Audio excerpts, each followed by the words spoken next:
मुख्यमंत्री मोहन माझी को दायित्व होची ओडिशार महिला मानक सुरक्षा शिशु मानक सुरक्षा ओडिशावासी को सुरक्षा किंतु मोहन माझी गोटे एमती निर्लज मुख्यमंत्री ताको समय काल 16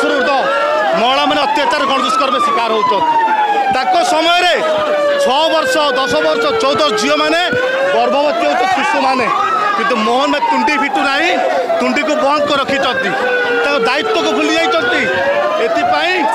ओडिशार महिला मान सुरक्षा शिशु मान सुरक्षा बीजेपी सरकार आज मुख्यमंत्री जवाब लगे आसी तुरंत जवाब दिंतु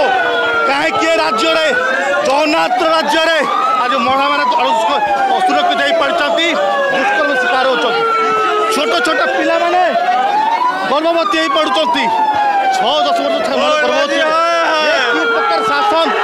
ए शासन विरोध में संग्राम आज टेलर देचो आगामी दिन में मोहन माझी फिल्म देखेबू राजा मोहन माझी घर बाहर को बाहर दिजाव ना राज्यपाल को गिरफ्त कर पारना महिला मान सुरक्षा दे पारना छोट शिशु मान सुरक्षा दे पारना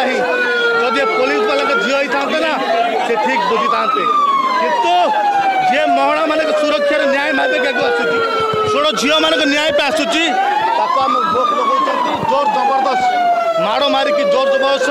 मुख चुपुरा काम आगामी दिन में पुलिस विरोध संग्राम